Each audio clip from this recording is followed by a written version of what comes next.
Thanks for joining us on our Prosperity Builders broadcast.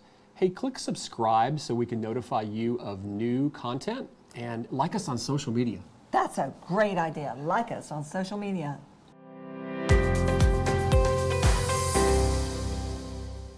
Welcome to the latest episode of the Prosperity Builders broadcast. We are so excited to have you with us and joining us on this venture. And so we get together each week and we have an opportunity to talk with community leaders about their investment in the local Triad community. But we also invite top agents from across the Triad to come in and open their playbooks and talk a little bit about their business. And so, Karen, we're super excited to have our next guest here. Why don't you introduce We are her? so excited because today we have Beth Sauer, and Beth is a leader in the real estate industry. And welcome, Beth. Thank you. Thank you so much for having me. Well, cheers. First, we want to say cheers. Well, cheers. Yes. Because we are celebrating our broadcast with you. Yes. And thank you to Fisher's, their new bourbon. Fainting Goat. At the Fainting That's Goat. right. And Correct. thank Salute. you for them Yes. sponsoring this for All us. right. Thank So, you. Cheers, Mhm. Beth and Scott. And And thank you. congratulations on this. It's so exciting. It is exciting cool. because we're really able to, kind of share all the great things and great people like you that we have in our community. And, I just remember the first time we met, we had a closing. It was 3 ways. And I had a buyer for your listing. You had a buyer for my listing. Which was weird. It was. It was very weird. But And cool. It was, Right? yeah. And we all worked it all out, and we got to the closing table. And I had my little folders, and Beth had her little folders, and we both had our blue and green folders. Oh, that's because funny. that was back then When we everything- had folders. When we had folders. Right. Now we don't have folders. Right. Everything's automated Right. in our Dropbox. Yeah. But and it was so funny. We're like, what does your blue stand for? My blue's buyer. And so she had her one for her buyer and I had That's one for my funny. green and one for the seller. And but that's what we did back then. That's right. That's right. But now we're automated, and now it's just, I think it's such an honor to be here with you. And, Thank you.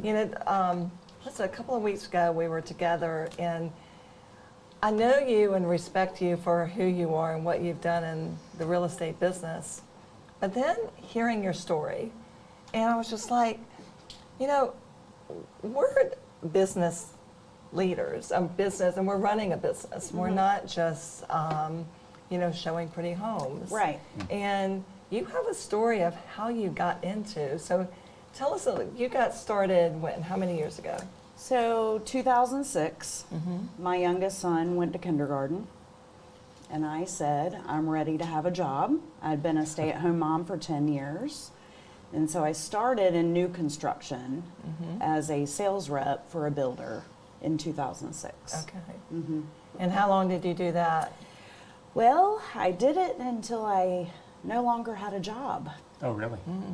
So Was that when the crash happened? Yeah. Okay. The market crashed, and I literally found out the day I was losing my job that I was losing my job because buyers weren't able to close that I had under contract. So Wow. it was very scary and shocking, and I was Because your whole business was that one business, was that one right. So when you work builder. for a production builder, you you are on site and you're in the model home and you have a schedule and you're working there every day selling their homes in this one neighborhood. And I had tons and tons of buyers under contract, and all of a sudden done. Yeah, the bottom fell out Bottom for a lot fell of out. folks. Right? Yeah. Bottom fell Yeah. out. Yeah. Wow. And it was even more scary for me because I have 2 young boys. I was recently-ish separated. I had bought the townhome that we had been renting for the previous year. The week before I lost my Wow. job. Wow. Wow. And here I go, what in the world am I going to do? I've got a That's mortgage how it payment, 2 started. boys to. Car payment, food, I mean, it was very scary. So So how did you pick up? What did you do? Yeah. Well, after I picked myself up. Yeah, and there's a lot of Yeah. times we fall down and get back Yeah, up. And yeah. And it's the getting shock back up that's war- important. That's That's right. good. And well, I didn't have a choice. I knew I Yes. had to get myself together and figure out something. And so a Right. friend of mine had suggested, why don't you think about helping people with their credit? Mm-hmm. So the homes I was selling, they were first-time home buyer townhomes, entry level. And so I was kind of used to helping the people who would come into the model home, they really wanted to buy one, and maybe they weren't quite ready. And so I was kind of used to training them on what they needed to do to be able to get pre-approved, to be able to buy a home. So I thought, well, okay, my choices are limited. So I did it. I opened up a credit education company. Wow. And I just started it from the ground up and educated people. And I didn't just wave a magic wand and poof, their credit was great. I mean, I talked to people about how many, times a week do you go out to lunch, and how often do you get your hair done, and how often do you get your nails done. And so I really helped those people, and the ones who listened, they all of a sudden were able to be approved to buy a home. And that's when I realized, wait a minute, I've been with these people, for so long. I really want to help them and hold their hand to actually buy the home. Buy the home. So that's when I got into general brokerage. So you had no experience necessarily with the credit counseling side of things, and you had been working in a model where largely those clients probably came into you because of the builder's advertising. So how did you go about promoting your business in a field that was relatively new to you? That's a good question.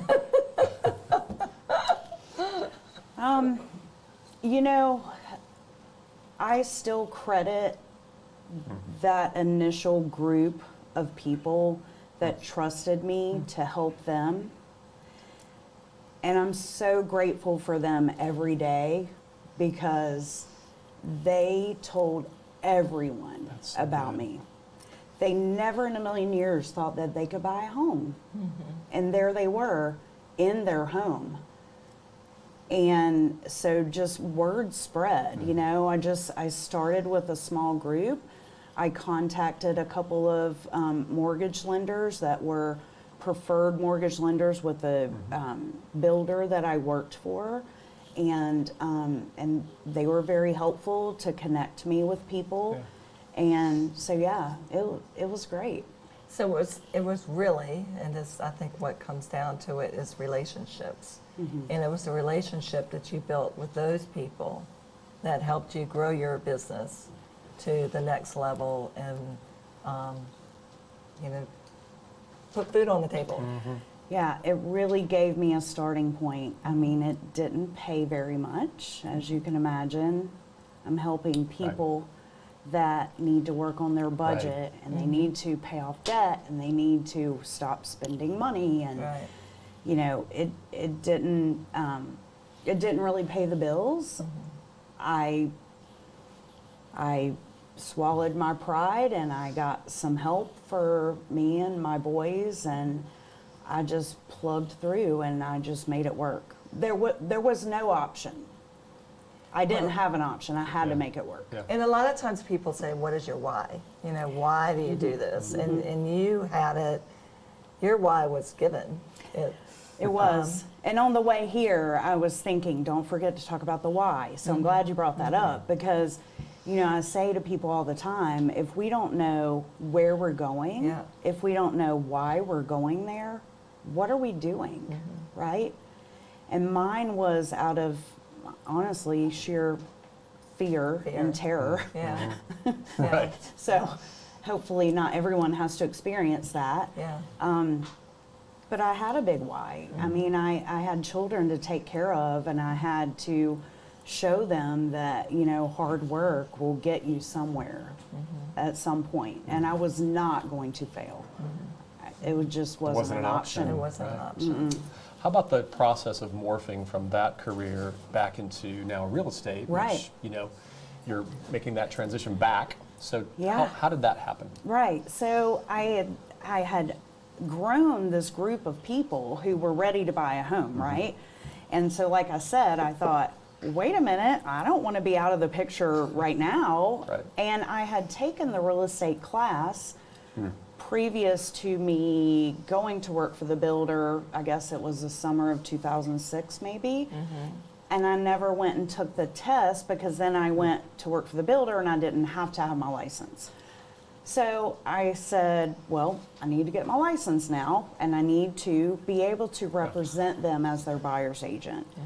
So I did, and I took the test, I got my license, and I went to work for a small firm here. I was searching for the lowest fees because I was scared, and there I went.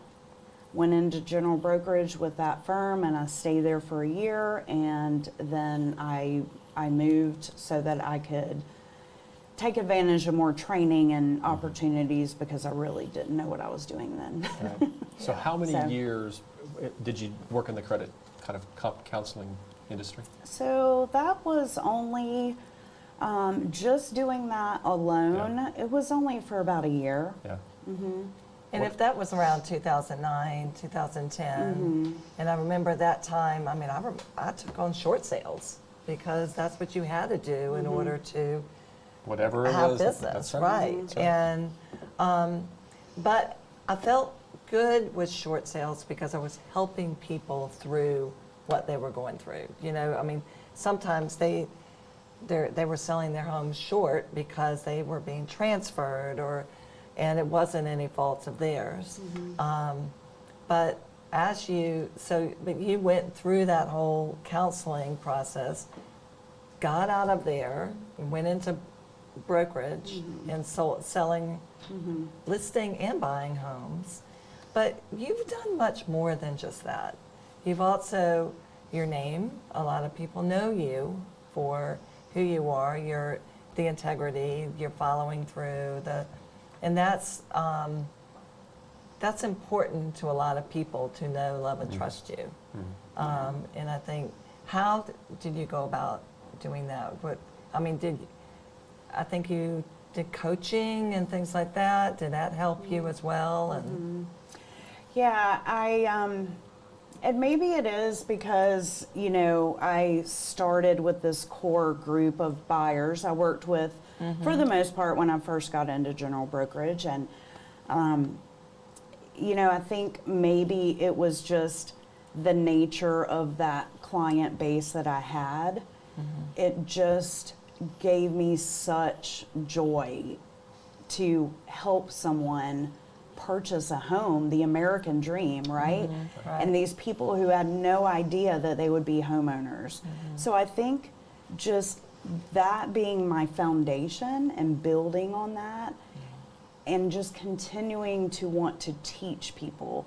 So whether that is teaching buyers about the buying process or about the market, or sellers now, or team members that help me, or other agents, now's the time for me to give back. And so I think it's just a matter of, treat people how you want to be treated, right? And we know we're all going to work together again.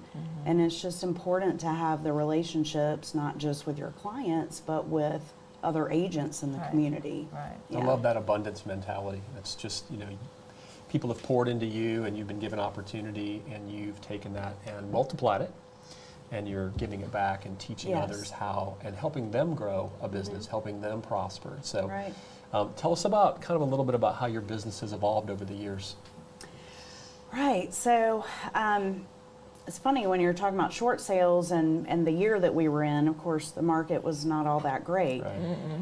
And I joke with a couple of other agents who came into this business about the same time you and I did. And here I am new.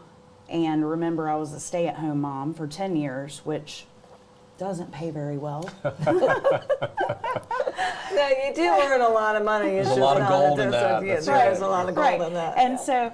So here I am thinking, oh my gosh, this is great, right? So I went to work for a builder. I thought I was doing great, and then I had to switch gears and pivot really fast, and then I built this amazing business helping people with their credit, and that was great, and went into general brokerage, and I just thought I hit the jackpot. Yeah.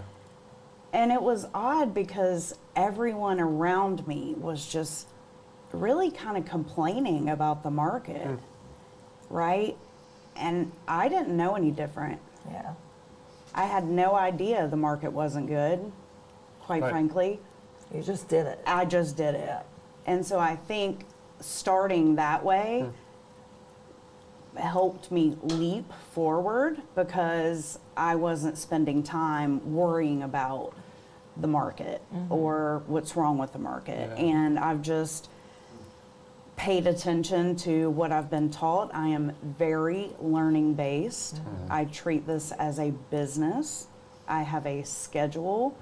I got into coaching early on, hired a coach, and it has just grown and grown and grown. And I think that is what it's important, because a lot of people think as real estate agents, we just kind of show pretty homes. So many people think, oh, I just want to go show pretty homes, and you know, but you are running a business. You have expenses, you have marketing, you have, you know, people that you pay, you know, you have staff that is on your payroll. And there's And you're you have to running be a business. responsible for yourself. Yeah. You don't have a boss back here making you punch a clock, Right. right? Right. And so it's a lot of 8, responsibility. 9 o'clock at night. That's right, right. So I developed I did a lot of work on, you know, self-care for me and my mindset, and I have a very strict morning ritual that I do every morning. But you're right, it is not about just showing homes. That is about this much of it, right? So talk to Yeah. me about the strict morning ritual. Right. What's so that look like for am you? I allowed to give a plug for a book? Sure. Right? Okay. Go for it. I don't know. That'll be our next sponsor. So I'm a huge fan of the Miracle Morning. And it is literally about you need to take care of yourself first before you take care of anyone else.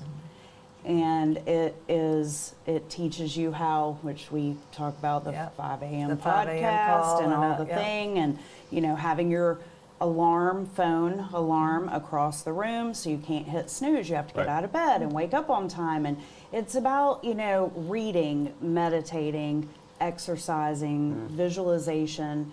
You have to take care of these things first before you start your day, and you're able to give back more throughout your day. So are the kids still in the house? We have one. So what does that look like? What time do you get up? 5? What time do I get up? Yeah. I'd start love your- to say 5. I don't get up as early as you. 5:30.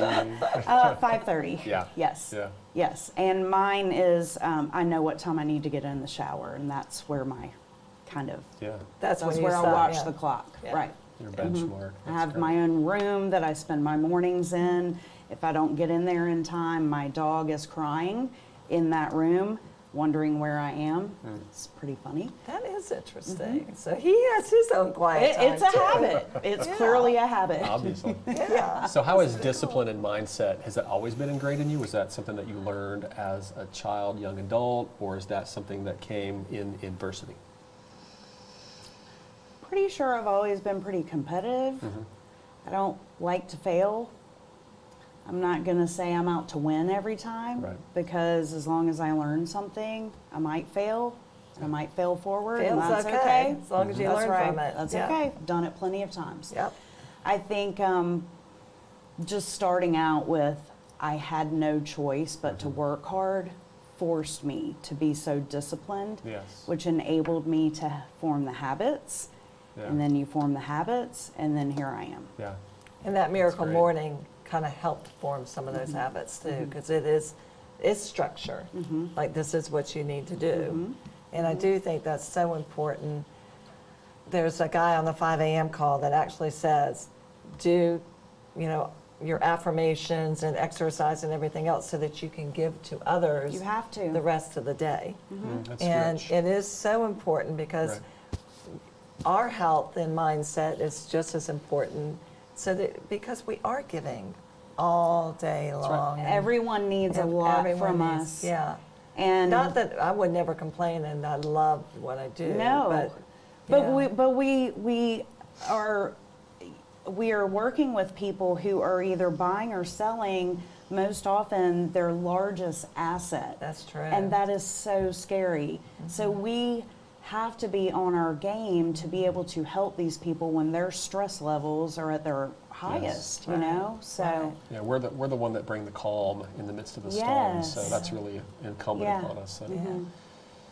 Well, Well, Beth, thank you, and You're thank you welcome. for sharing your story. Of course, And, my pleasure. You know, I think it's so important because everyone thinks that, like I was saying earlier, we're all just agents just showing pretty homes, but we also have a story behind us and what drives us. and we what started keeps us- somewhere. Yeah. We didn't just start here. Yeah. Right. Yeah. And I think that's important for everybody to know, no matter where they are in life, that you can start at any time in life, but every single person has something to bring to the table. So I Absolutely. appreciate it. Of And course. actually, if anyone has any questions, Right. they can text 855-939-6273. Yeah, we will get those questions answered. We'll get them to Beth. We'll get them to and, Beth be and able answer to share those. those Happy things with to. you. Yeah. Well, thank you so much for You're joining us. I welcome. love hearing more about your story and how that's Thank you. transitioned into you blessing other people. Mm-hmm. And so we're just so thankful that you guys joined us.